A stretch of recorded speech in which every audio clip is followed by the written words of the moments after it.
Greetings and welcome back to Room 303 in our Talks with Walt as we work through the deathbed edition of Walt Whitman's Leaves of Grass. We are now starting from Paumanok, section number 7 out of the sum total of 19 sections. Now we've just left a pretty radical passage in number 6, and we're going to turn to possibly one of the more radical passages in all of Leaves of Grass when we turn to starting from Paumanok, passage number 7. Now, my assumption is that you've been studying with me already at learnstrong.net. Go down that left-hand side, find that folder, Talks with Walt, in that playlist. My assumption is that you at least have worked through the 24 poems of inscriptions, and for sure the introductory comments on starting from Paumanok and the first 6 sections. Now, here, again, Whitman as iconoclast. We've talked about this in earlier lectures. He is iconoclastic, iconoblastic. He picks up that aluminum bat and he walks up to some of the most sacred icons and he's ready to jack them in some typically, specifically American way, it seems. We're going to see this now here with his views of theology and especially religion. So we're going to turn now to this passage and we'll read it. Because it is a little bit longer, I'm going to go ahead and work stanza by stanza and not read the entire passage in advance. Now again, my assumption is that you've already read the passage before you come to any conversation that we're going to have. Create your own ideas about what you think is going on here, and then we'll work together. Let's go to work. Passage 7. Remember that he finished passage 6 with those 2 rhetorical questions about who but I should understand love with all its sorrow and joy? Who but I should be the poet of comrades? And then from there, he will jump right into the I am statements. Now, of course, we're familiar with this I am language once we pick up our Bible and read it. So we're playing around here with a very interesting kind of construction already. I am the credulous man of qualities, ages, races. Now the word credulous here can have a pejorative or a negative meaning. Here what he means is, I'm a believer. So right away, credulous here means, I want to believe in things about qualities. We immediately think about Zen and the Art of Motorcycle Maintenance with this quality thing. Ages and races. I advance from the people in their own spirit. So this is the democracy kind of element of Whitman's Leaves of Grass. In other words, I speak for democracy itself. Now here it's going to be the democratic ideal of religion, how he will define that. Here is what sings, and then he calls it unrestricted faith. Now this unrestricted faith will begin to take us towards his understanding of religion. Now let's go ahead and put this in our notes, because the word religion is a fascinating word. I mean, if you look it up in a dictionary, religious will simply mean any activity that one does over and over repeatedly. In other words, rhythms. Now, Whitman is very much about this understanding of religion as rhythms. He's very interested in the idea of what it is that we do continuously that we hold to be important, sacred, awe-inducing. Okay, and so here he calls it unrestricted faith. Now, of course, the unrestricted is the interesting adjective, right? That is to say, what do you mean by unrestricted? In other words, whatever you choose to believe, Whitman says, I'm going to try and validate that as well. And then he turns around and begins to challenge some fundamental orthodoxy, and in the process, obviously, he's going to be very, very iconoclastic. Now, omnes is the next word twice, and notice you have exclamation points after it. Now, this is the Latin plural for the concept of all. But here, it's almost extended to even mean more than just inclusive all, but the all, as in, let me reduce, go back to our comments from Eidolons, that I told you when we did the poem Eidolons from the inscriptions, I told you we would come back to those comments again and again. The influence of Plato, for example, on Whitman can't be overstated. Here, omnes simply means, I'm talking about everything, the inclusivity of everything. Let others, he says, ignore what they may. In other words, he's not interested in ignoring. As the American philosopher Ken Wilber says, no human mind is capable of 100% error. This is an idea Whitman would surely have agreed with. In other words, I'm going to try to be as inclusive as I can in my theological renderings as I write these poems in Leaves of Grass. Again, don't forget, starting from Paumanok is one of the early poems in Leaves of Grass. It's kind of the introduction to reading Song of Myself, and we're going to hear a whole lot about religion in Song of Myself as well. Notice he says, I make the poem of evil. Notice how sometimes he will say, I make the poems, and other times it's I make the poem. In other words, sometimes he's talking about the individual poems of Leaves of Grass, and then other times he's talking about, and when he uses the word poem, almost the way he uses the word book earlier in inscriptions, it's an inclusive term. That is to say, it's all of the poems collected together. I make the poem of evil also. I commemorate that part also. Now, I can't emphasize how radical a line like this is when he's writing it in 1860 and on. It is, of course, one of those kinds of lines that makes you read it and then you sit up and go, wait, what did I just read? I understand that he's going to celebrate the good, and I especially understand he's going to celebrate the good if he's talking about religion. But good heavens, he's going to talk about evil, and immediately we have to think about the influence of a poet like Blake's Songs of Innocence, Songs of Experience. Go back to our lectures at LearnStrong.net on those two texts. And of course, the influence of the yin-yang symbol and Chinese Taoist thought that there is a certain kind of harmony that plays between both sides of the yin-yang symbol. Notice here what he has to say about evil. I make the poem of evil also. I commemorate that part also. I am myself just as much evil as good. Now, that's radical in and of itself. In other words, I have as much evil in me as I have good in me. But then look at the next parenthetic line. And my nation is. And then there's the dash.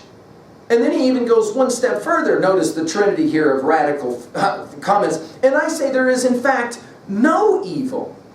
And then to follow it, the fallibilist epistemological position is often for Whitman set off in these parenthetics. Notice a parenthetic here. Or, if there is, that is to say evil, I say it's just as important to you, to the land, or to me. Notice the inversion there of those three things. The people, the land, and of course himself. As anything else. Now, we should point out that this is not a new idea for Whitman's day. Go back to our comments on Emerson and his Divinity School address. You'll remember that we talked about this line, good is positive, evil is merely private, not absolute.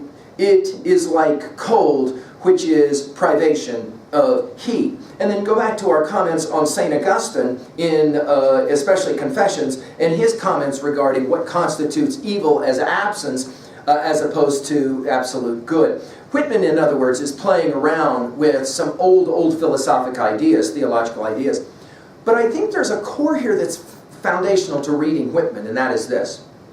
Whitman will not run from the existence of pain, suffering, evil. So now here we are at Whitman's theodicy. That is to say, why must there be evil in the universe? Why must there be bad stuff? Now, of course, Whitman was acutely aware of the opening lines of Milton's Paradise Lost of man's first disobedience, and the fruit of that forbidden tree, whose mortal taste brought death into the world and all our woe. He's completely familiar with what Milton tries to do with the theodicy. Of course, we've given individual lectures on every book of Paradise Lost. Go back and look at those again at LearnStrong.net. Here, he's playing a fascinating game that is, of course, as well Blake's game. If you're going to have poems or songs of innocence and celebrate the Lamb, you're going to have songs of experience and celebrate the tiger.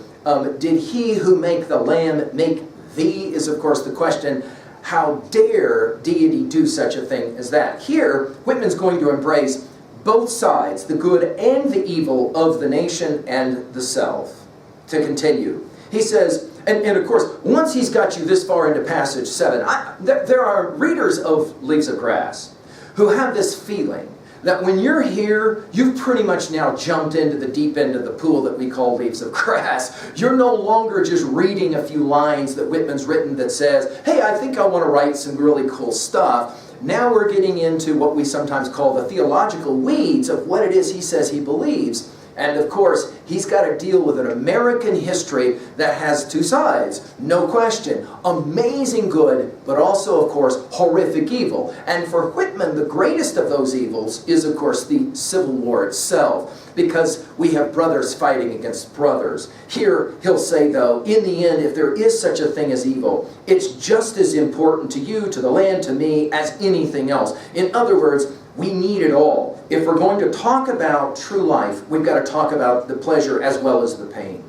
And then he continues, I too, and then following many and followed by many, in other words, I'm aware of the historical precedent, all that which came before, inaugurate, it's an interesting verb, a religion. Notice he doesn't say new religion, not here anyway. Now there's huge debate about what Whitman thought about religion, just like what he thought about sexuality, just like what he thought about politics in general and democracy. It's hard to glean a single, that's why we say there's multiple Whitmans, a single understanding or view. Here he says, I'm going to inaugurate a religion, which obviously sounds blasphemous at best, right? I mean, what exactly is it that he's saying? I descend into the arena. We can't help but read that line and think about the opening lines of Plato's Republic. I went down into the Piraeus.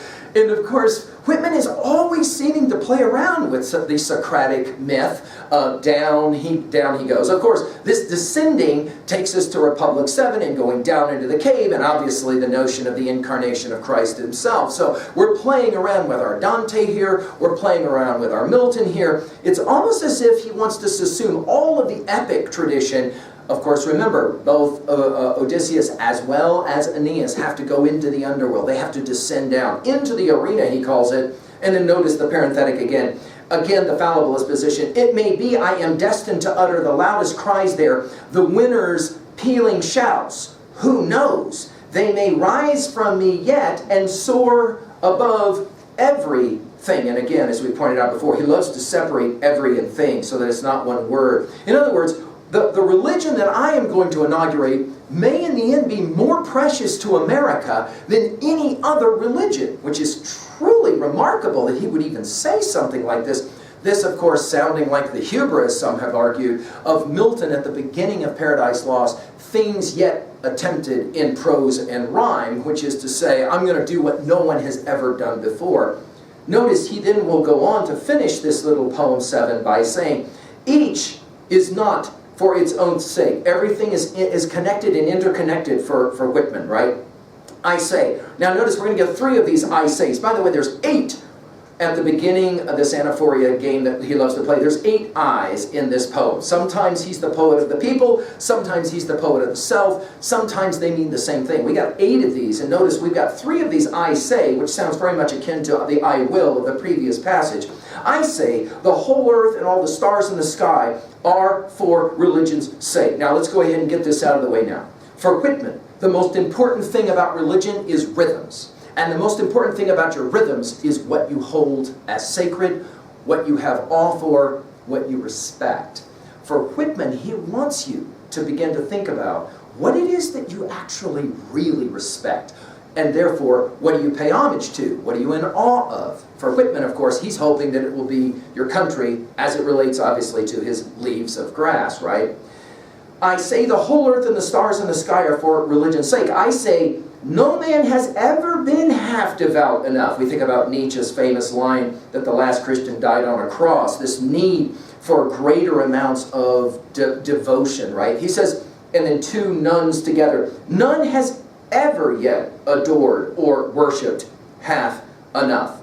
None has begun to think how divine he himself is. Go to Song of Myself, passage 48, as he will play that game. I've said that the soul is not more than the body. I've said the body is not more than the soul, and nothing, not God, is greater to one than oneself is. That's as powerful a statement of Whitman's inclusive theology as you're probably going to find, and here it's set up for us. None has begun to think how divine he himself is and how certain the future is. Now this word certain is, of course, ironic because on the one hand you'll say, well, there's nothing certain about the future. But on the other hand, borrowing from, of course, part 3 of Beowulf, we know the dragon is waiting. That is to say, no, there is a certain kind of finality or absolute certainty in regards to death itself. But Whitman will raise this idea of death here, and then he'll come back to it time and again in Leaves of Grass, talking about it being luckier to die than one had supposed, and on it goes. He says, finally, I say that the real and permanent grandeur of these states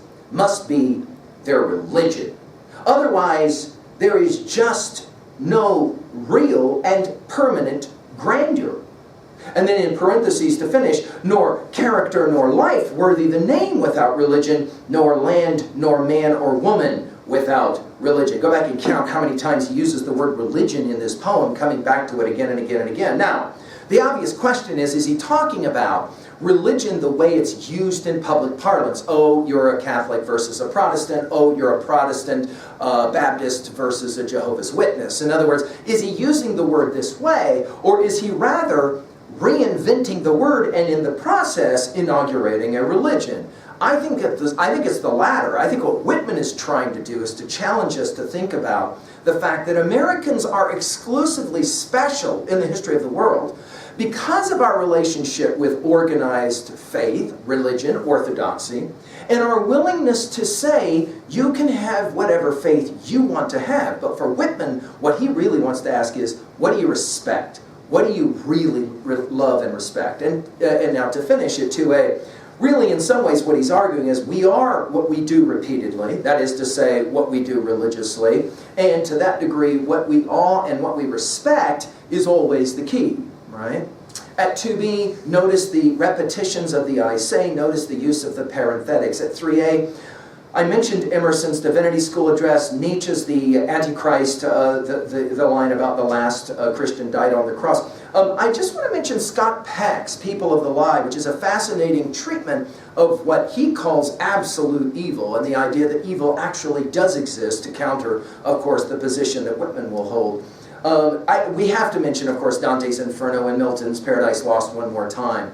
Of course, we mentioned as well the great epic tradition from the opening lines of the Odyssey. Go back to our detailed lectures on the Odyssey. Remember, it is all about theodicy. Who is to blame for the fact that the young men don't come back from the walls at Troy with Odysseus to Ithaca? Well, it's not Odysseus' fault because they ate the wrong meat on Apollo's island.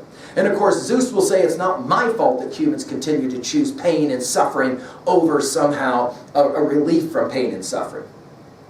Finally, at 3b, there's a lot going on here. You may want to take a little walk and try and come to some answers for yourself on this one.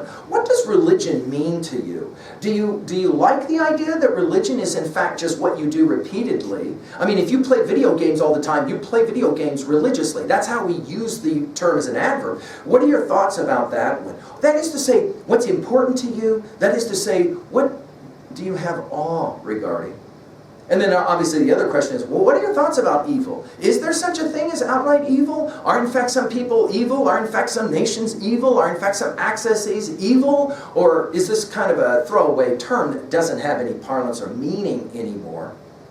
Well, as we said, Whitman is definitely iconoclastic. Let's move on to passage 8. And at this point, if you're not interested in what he's going to say next, you haven't been reading very close. I hope you'll stay with us. Thank you.